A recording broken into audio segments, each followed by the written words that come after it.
যে মহান আল্লাহ তাবারক ওয়া তাআলা আজকের এই মাহফিলে আমাদেরকে আসার বসার তৌফিক দান করেছেন, সে মহান মাবুদের দরবারে শুকরিয়া জ্ঞাপন করছি। সকলে বলছি আলহামদুলিল্লাহ। দুরূদ ও সালাম পেশ করছি আমাদের প্রিয় নবী, প্রিয় নেতার জন্য।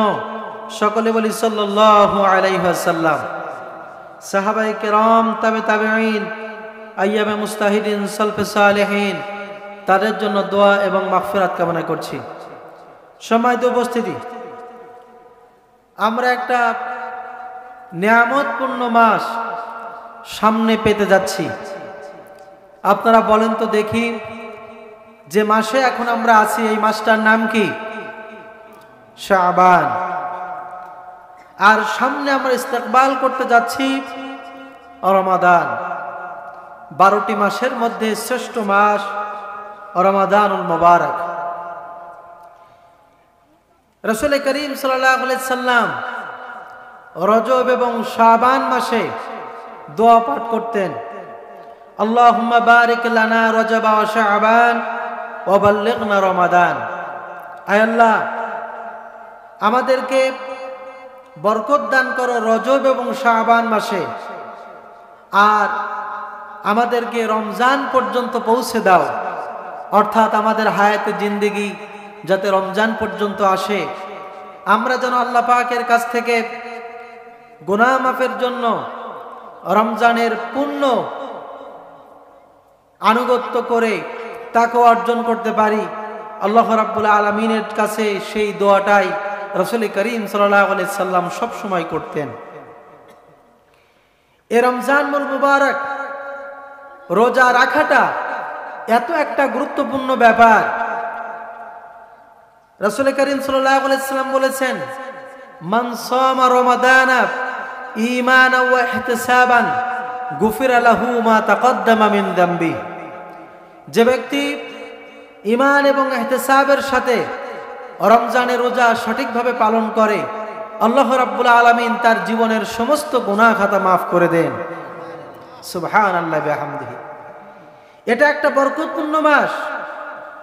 রাসূল করিম সাল্লাল্লাহু আলাইহি সাল্লাম আরো বলেছেন, আস-সাওমু লি ওয়া আনা আজজি বিহি। রোজা হচ্ছে আমার জন্য, অর্থাৎ যে ব্যক্তি রোজা রাখে সে আমি আল্লাহর জন্যই রাখে। ওয়া আনা আজজি বিহি, আর রোজার পুরস্কার আমি আল্লাহ নিজে হাতে দেব। বলি সুবহানাল্লাহ। আল্লাহ তাআলা এই রমজান মাসকে আমাদের জন্য এত ফজিলতপূর্ণ করেছেন, আমাদের জন্য ফরজ করেছেন। ইতিপূর্বে আশুরার রোজা আমাদের উপরে ফরজ ছিল, যখন রমজানের রোজা ফরজ হয়নি। আল্লাহ রাব্বুল আলামিন রমজানের রোজা ফরজ করেছেন যে ঐতিহাসিক আয়াতের মাধ্যমে। আল্লাহ রাব্বুল আলামিন বলেন, ইয়া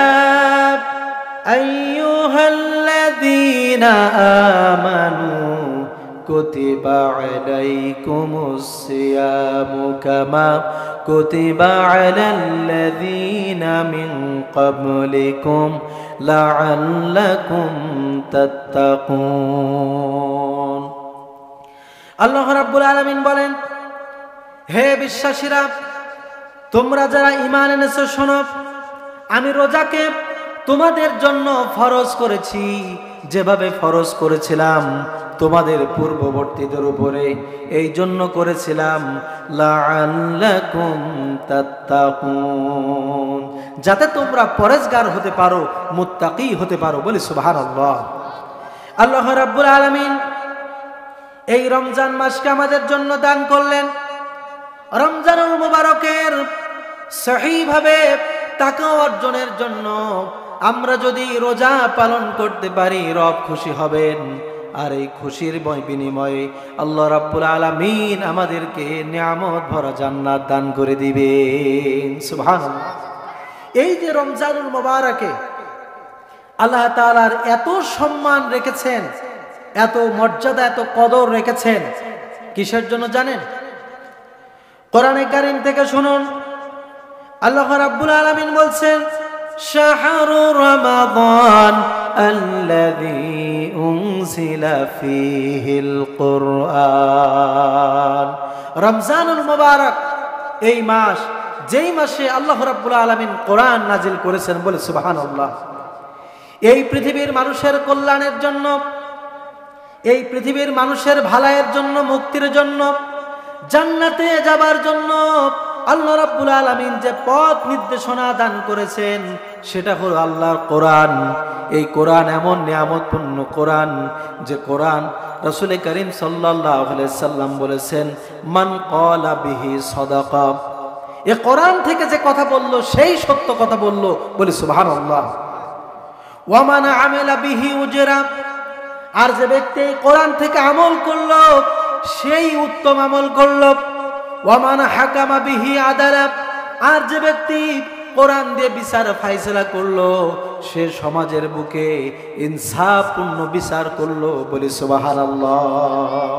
সুতরাং কোরআন এমন একটা মানদণ্ডের কিতাব যে কিতাব পালন করলে পরে আল্লাহ রাব্বুল আলামিন তার বান্দা যে কথাগুলো বলবে কথাগুলো হবে সত্য, যে আমল করবে সে আমলগুলি হবে সত্য হক, এবং যে বিচার ফায়সালা করবে সেটাও হবে ইনসাফপূর্ণ বিচার বলি সুবহানাল্লাহ। আল্লাহ তাআলা এই মাসটাকে বরকতপূর্ণ করেছেন, কোরআনকে মূল্যবান কিতাব করেছেন। সেই কিতাব অনুসরণ করে চললে আমাদের চলার পথের যাবতীয় অন্ধকার আমার আল্লাহই দূর করে দিবেন বলি সুবহানাল্লাহ। আল্লাহ রাব্বুল আলামিন বলছেন, আলিফ লাম রা কিতাবুন আনজালনাহু ইলাইকা লিতুখরিজান নাসা মিনাল যুলুমাতি ইলান নূর। আলিফ লাম রা, এটি এমন একটি কিতাব যে কিতাব আমি মানব জাতির উপরে নাজিল করেছি। লিতুখরিজান নাসা মিনাল যুলুমাতি ইলান নূর, মানব জাতিকে অন্ধকার থেকে আলোর পথ দেখাবার জন্য বলি সুবহানাল্লাহ। এ কোরআনুল কারীম এমন একটা কিতাব যে কিতাব আমল করলে পরে দুনিয়াও শান্তি পাবে, স্বস্তি পাবে, আখিরাতেও চিরমুক্তি শান্তির চাবিকাঠি পেয়ে যাবে। আর কোরআনে কারীম যারা আমল করবে, উত্তম আমল করবে, আল্লাহ রাব্বুল আলামিন এই কোরআনুল কারীমকে এত মর্যাদাপূর্ণ করেছেন যে ব্যক্তি এই কোরআনকে মানবে আল্লাহ বলেন, ইয়াহদি ইলার রুশদি ফাআমান্না বি। আল্লাহ পাক বলেন এই হেদায়েতের পথে এ কোরআনের উপরে যারা ঈমান আনবে তাদের জীবনে এমন সুন্দর জীবন তারা দুনিয়ার বুকে লাভ করবে, আখিরাতের জীবনও তারা লাভ করবে। কোরআনে কারীম বলছে, ফামান তাবিআ হুদায়া ফালা খাউফুন আলাইহিম ওয়ালা হুম ইয়াহজানুন। এ কোরআন যারা আমল করবে তাদের কোনো ভয় নেই, তাদের কোনো দুশ্চিন্তা নেই বলি সুবহানাল্লাহ। কিসের ভয় নেই, কিসের দুশ্চিন্তা নাই? মানুষ সবচাইতে বেশি দুশ্চিন্তা করে জীবনের, এই জীবনটা বেঁচে থাকবে কিনা। যেই সমাজের বুকে কোরআনের আইন কায়েম হয়ে যাবে, যেই সমাজের বুকে আল্লাহর কোরআন কায়েম হয়ে যাবে, ওই সমাজের মানুষের কোনো ভয় অন্তঃকরণে থাকবে না বলি সুবহানাল্লাহ। তার মানে অন্তর হবে নিখুঁত, অন্তর হবে ভয় শূন্য, আর চিন্তাও থাকবে না। কিসের চিন্তা থাকবে না? যেই সমাজের বুকে আল্লাহর কোরআনের আইন চালু হয়ে যাবে, যেই সমাজের বুকে কোরআন দিয়ে সমাজ চলবে, দেশ চলবে, রাষ্ট্র চলবে, তাদের কোনো ভয়ও থাকবে না, চিন্তাও থাকবে না। শিক্ষা, চিকিৎসা, বাসস্থান, মানুষের ফান্ডামেন্টাল রাইটস, হিউম্যান রাইটস, মৌলিক মানবাধিকার যা কিছু আছে আল্লাহ পাক বলেন এসব নিয়ে তাদের কোনো চিন্তাও থাকবে না বলে সুবহানাল্লাহ। আজ এই কোরআনে কারীমকে নিয়ে বলা হয়, আজকে শুনলাম মঞ্চে বসে একজন নেতা বলছে যে আমি চ্যালেঞ্জ করলাম যে কোরআন দিয়ে দেশ সমাজ চালাতে হবে। এ কথা কোরআনে কোথাও নেই। নাউজুবিল্লাহ। তুমি জানবে কোত্থেকে? তুমি যে মানব রচিত দল এবং মত করে বেড়াও, তোমার আদর্শ জাতীয়তাবাদ, তোমার আদর্শ ধর্মনিরপেক্ষ মতবাদ, তুমি ধর্মনিরপেক্ষ মতবাদের কর্মী হয়ে, জাতীয়তাবাদের কর্মী হয়ে আল্লাহর কোরআনের শাসন কায়েমের আয়াত তো তোমার চোখে পড়বে না। জোরে বলেন ঠিক কিনা? অথচ মানব রচিত আইন এটা কুফরি আইন, কুফরি মতবাদ। আল্লাহ পাক ইসলাম ভিত্তিক জীবন ব্যবস্থা এবং কোরআনের দাওয়াত প্রচার প্রসার করার জন্য গোটা মুসলিম উম্মাকে দায়িত্ব দিয়েছেন। আমাদের নবীজিকেও আল্লাহ রাব্বুল আলামিন সেই দায়িত্ব দিয়েই দুনিয়ার বুকে পাঠিয়েছিলেন। বলে সুবহানাল্লাহ। আমি আপনাদের সামনে কোরআন থেকে সেই কথা বলতে চাই যে কথা বললে এই সমাজ কোরআনের আবাদ হবে, এই সমাজ চলবে আল্লাহর কোরআন দিয়ে। আপনারা কি শোনার জন্য রাজি আছেন? তাহলে শয়তানের ওয়াসওয়াসা থেকে পানাহ চাওয়ার উদ্দেশ্যে আমার সাথে সবাই পড়েন। আউযু বিল্লাহি মিনাশ শাইতানির রাজীম। বিসমিল্লাহির রাহমানির রাহিম। ومن أحسن قولا ممن دعا إلى الله وعمل صالحا وقال إنني من المسلمين. ولا تستوي الحسنة ولا السيئة ادفع بالتي هي أحسن فإذا الذي بينك وبينه عداوة كأنه ولي حميم. صدق الله المولانا العظيم. সূরা হামিম আস-সাজদা। আল্লাহ রাব্বুল আলামিন বলছেন, তার চাইতে উত্তম কথা কার হতে পারে যে ব্যক্তি মানুষদেরকে আল্লাহর দিকে ডাকে এবং নিজে নেক আমল করে আর বলে আমি হচ্ছি মুসলমানদের একজন। হে নবী, তুমি মানুষদেরকে বলো ভালো আর মন্দ কখনো সমান নয়। তুমি মন্দকে পরিবর্তন করো ভালো দিয়ে, তাহলে দেখা যাবে যে তোমার চরম দুশমন সে তোমার চরম বন্ধুতে পরিণত হবে। আল্লাহ তাআলা তিনি সত্যই বলেছেন। আল্লাহ তাআলা এখানে বলছেন সেই ব্যক্তির চাইতে উত্তম কথা আর কার হতে পারে যে ব্যক্তি মানুষদেরকে আল্লাহর দিকে ডাকে। বলেন তো কিসের দিকে? আল্লাহর দিকে। আল্লাহর দিকে যারা ডাকে তাদের দাওয়াত হচ্ছে দাওয়াতুল হক, সত্যের দাওয়াত। আল্লাহ রাব্বুল আলামিনের সকল নবীরা আল্লাহর পথের দিকে মানুষদেরকে ডেকেছেন। আল্লাহ পাক তার নবীকে দুনিয়ার বুকে পাঠিয়ে দায়িত্ব দিয়েছেন আল্লাহর পথে মানব জাতিকে আহ্বান করার জন্য। আল্লাহ নবীজি হেরা পাহাড়ে উঠে, সাফা পাহাড়ে উঠে গোটা মানব জাতির সামনে বললেন, কুলু লা ইলাহা ইল্লাল্লাহু তুফলিহুন। হে মানব সকল, কল্যাণ যদি পেতে চাও, শান্তি যদি পেতে চাও, নিরাপত্তা স্বস্তিতে যদি জীবন যাপন করতে চাও, তাহলে বড় লা ইলাহা ইল্লাল্লাহ। সবাই পড়েন লা ইলাহা ইল্লাল্লাহ, লা ইলাহা ইল্লাল্লাহ মুহাম্মাদুর রাসূলুল্লাহ সাল্লাল্লাহু আলাইহি সাল্লাম। এই দাওয়াত দিয়েছেন আল্লাহর নবীজি। এই তাওহীদের দাওয়াত দিতে গিয়ে রাসূল করিম সাল্লাল্লাহু আলাইহি সাল্লামকে বিভিন্ন ভাবে কাফেররা বাধা প্রদান করেছে। এক খণ্ড পাথর নিয়ে রাসূল করিম সাল্লাল্লাহু আলাইহি সাল্লামের চেহারার দিকে ফিকে মেরেছে। রাসূল সাল্লাল্লাহু আলাইহি সাল্লাম রক্তাক্ত হয়েছেন। তবুও কি আল্লাহর পথের দিকে ডাকা, কালেমার দাওয়াত কি বন্ধ করেছেন? সবাই জোরে বলেন, বন্ধ করেছেন? বন্ধ করেননি, বরং তাওহীদের দাওয়াত তিনি দিয়েই গেছেন। কারণ হচ্ছে আল্লাহ রাব্বুল আলামিন জনাবে মুহাম্মদ রাসূলুল্লাহ সাল্লাল্লাহু আলাইহি সাল্লামকে দায়িত্ব দিয়েছেন, ইয়া আইয়ুহার রাসূল বাল্লিগ মা উনজিলা ইলাইকা মির রাব্বিক ওয়া ইল্লাম তাফআল ফামা বাল্লাগতা রিসালাতুহু।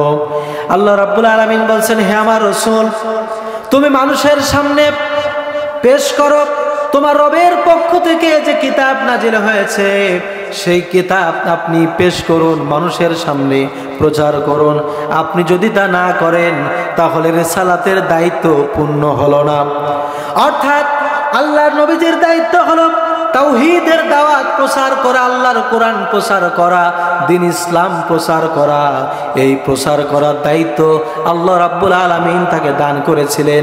এজন্য আল্লাহর নবী কারো হুমকিতে ধামকিতে সত্যের পথের দাওয়াত, তাওহীদের দাওয়াত বন্ধ করে দেন নাই। জোরে বলেন ঠিক কিনা?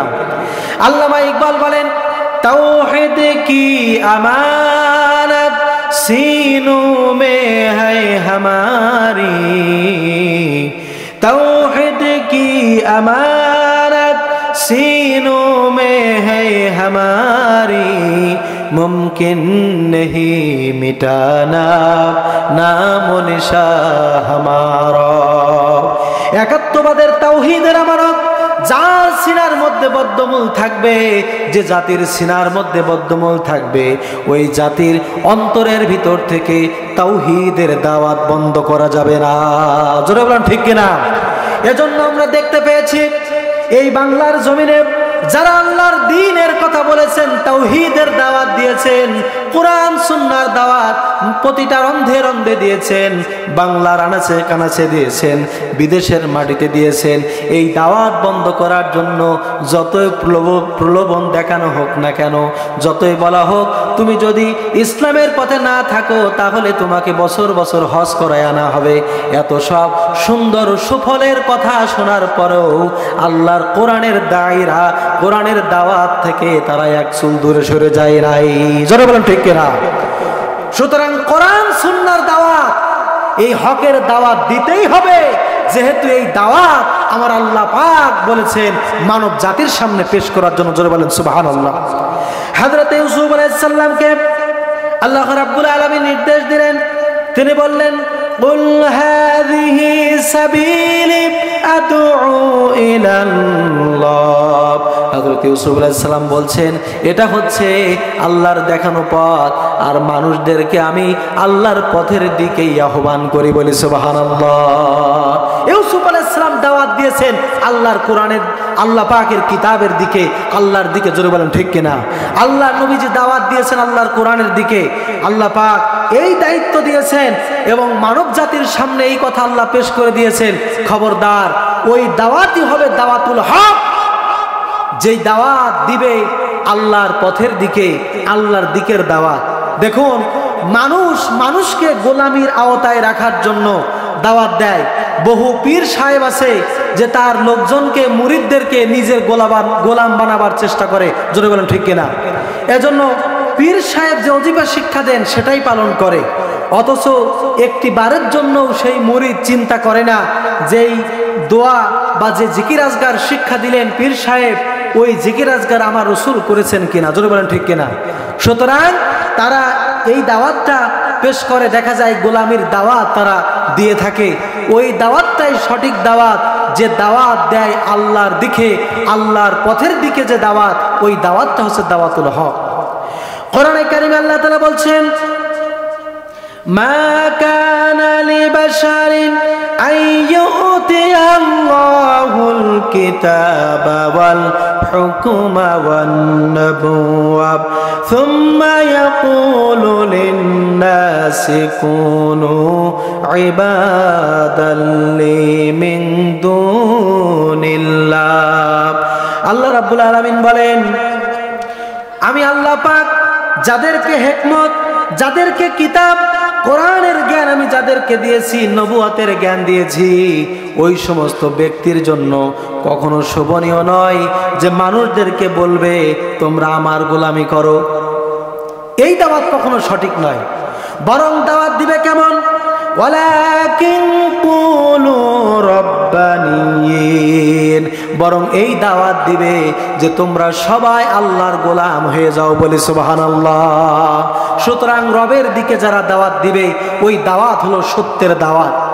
হযরত নূহ আলাইহিস সালাম আল্লাহ রাব্বুল আলামিনের পয়গম্বর, হযরত নূহ আলাইহিস সালাম প্রায় 1000 বছর যাবত হায়াত পেয়েছিলেন আর তিনি দাওয়াত দিয়েছিলেন মানব জাতির সামনে।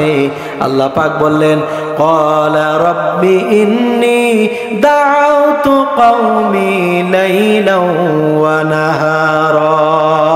হযরত নূহ আলাইহিস সালাম বলছেন, আমি আমার জাতির কাছে দাওয়াত দিয়েছি সকালে, সন্ধ্যায়, রাতে, সব সময়ের জন্য আমার জাতিকে আল্লাহর পথের দিকে দাওয়াত দিয়েছি, বলে সুবহানাল্লাহ। সুতরাং যেই দাওয়াত হবে আল্লাহর দিকে ওই দাওয়াতটা হবে দাওয়াতুল হক, আর যেই দাওয়াত কোনো ব্যক্তির দিকে, কোনো পীরের দিকে, ওই দাওয়াত দাওয়াতুল হক হতে পারে না। জোরে বলেন ঠিক কিনা? সুতরাং আমাদেরকে দাওয়াত দিতে হবে কোন পথে? আল্লাহর পথের দিকে। আল্লাহ রাব্বুল আলামিন বলছেন, এই দাওয়াত শুধুমাত্র বিশ্বনবী সাল্লাল্লাহু আলাইহি ওয়াসাল্লাম দিবেন তা নয়। আল্লাহ বলছেন, ওয়ালাকাদ বা'আথনা ফি কুল্লি উম্মাতির রাসূলা আন ইবুদুল্লাহা ওয়াজতান। এমন কোন জাতি নাই, এমন কোন কওম নাই যাদের জন্য আমি আল্লাহ রাব্বুল আলামিনের পক্ষ থেকে রাসূল পাঠাই নাই। রাসূলুল্লাহ এসেছেন আর দাওয়াত দিয়েছেন, এক আল্লাহর গোলামি করো, তাগুতের গোলামি ছেড়ে দাও, বলে সুবহানাল্লাহ। কয় আল্লাহর গোলামি করতে হবে? সবাই এক আঙ্গুল উঁচু করে বলেন, কয় আল্লাহর? এক আল্লাহর গোলামি করতে হবে, তাগুতের গোলামি বর্জন করতে হবে।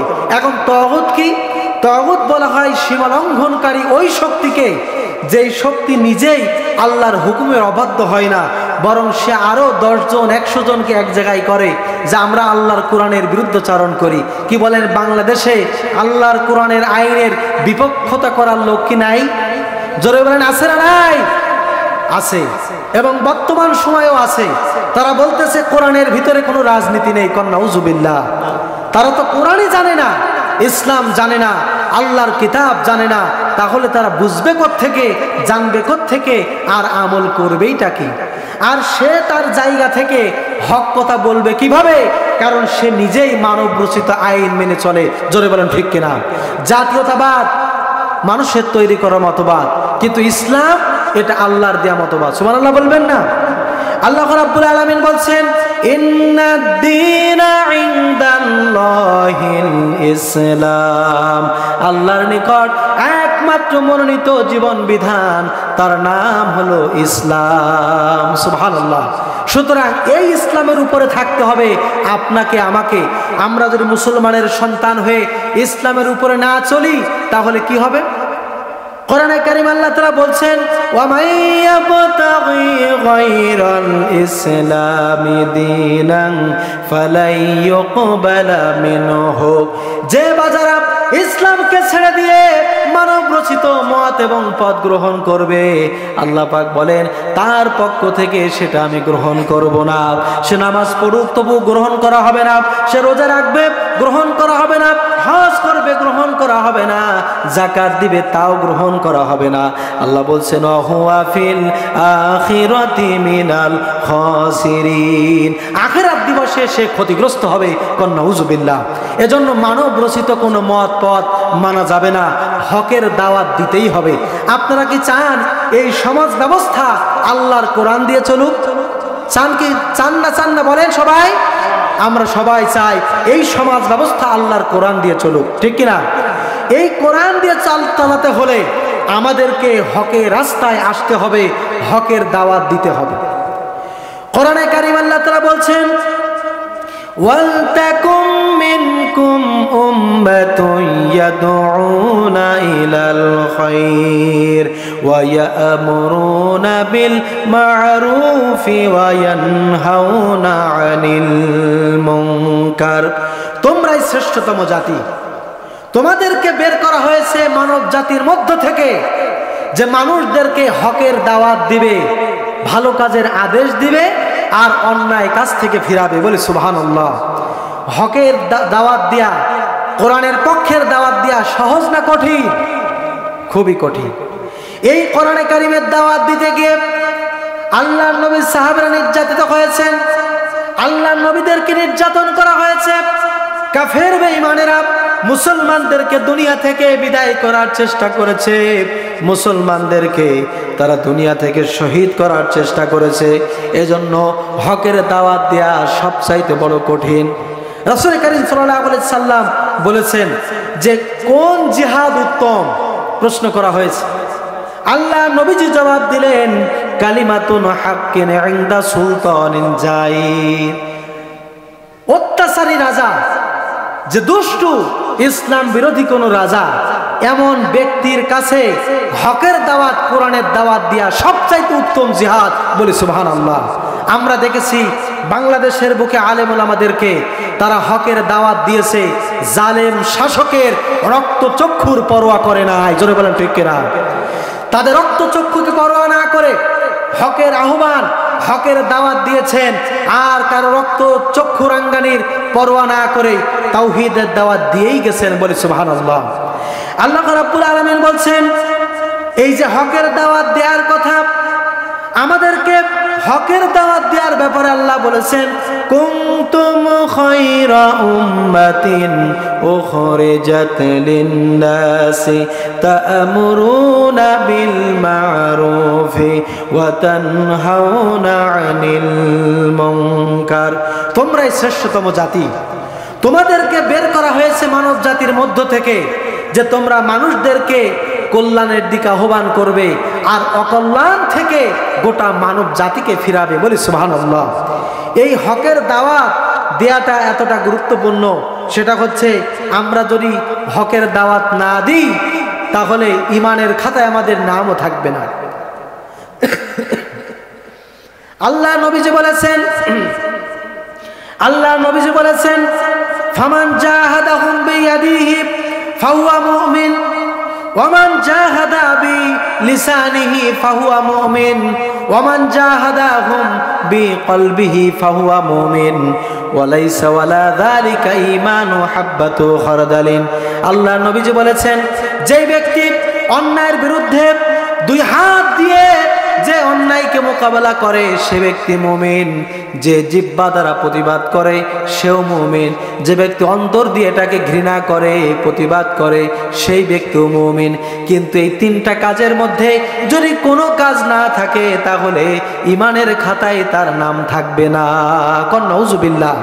এজন্য হকের দাওয়াত আপনাকে আমাকে দিতেই হবে। দেখুন, আজ গোটা বাংলাদেশ দাওয়াতের অপেক্ষায় আছে। যদি বলি কেন দাওয়াতের অপেক্ষায় আছে? এইভাবে যারা জুলুম করেছিল তারা তো পালিয়ে গিয়েছে। জোরে বলেন ঠিক কিনা? কিন্তু আমরা দেখতে পাচ্ছি নতুন করে কিছু জালিম আবার আবির্ভূত হচ্ছে। জোরে বলেন ঠিক কিনা? তার আল্লাহর কোরআনের মধ্যে ইসলামের হুকুমত আছে, আল্লাহর জমিনে আল্লাহ দিন কায়েমের জন্য বিধান আছে। এই বিধানকে তারা গ্রহণ করতে চায় না, মান্য করতে চায় না। তারা সমাজের বুকে আল্লাহর কোরআন কায়েম হোক এটাও তারা চায় না। জোরে বলেন ঠিক কিনা? এজন্য হকের দাওয়াত প্রতিটা রন্ধে রন্ধে মানব জাতির কাছে পৌঁছাতে হবে। দেখুন, আল্লাহর নবী সাহাবীরা দাওয়াত দিয়েছেন কিভাবে। নবীজির সাহাবী হযরতে আবু আইয়ুব আনসারী রাদিয়াল্লাহু তাআলা আনহু তিনি দাওয়াতি কাফেলায় বের হলেন। দাওয়াতি কাফেলায় বের হয়ে দাওয়াত দিচ্ছেন মানুষের কাছে। তিনি হঠাৎ অসুস্থ হয়ে পড়লেন। খুব বৃদ্ধ সাহাবী অসুস্থ হয়ে পড়লেন। অন্যান্য সাহাবীদেরকে বললেন যে আমি যে অসুস্থ হয়ে যে গিয়েছি, আমাকে ফেলে রেখে চলে যেও না, আমাদেরকেও সাথে নাও।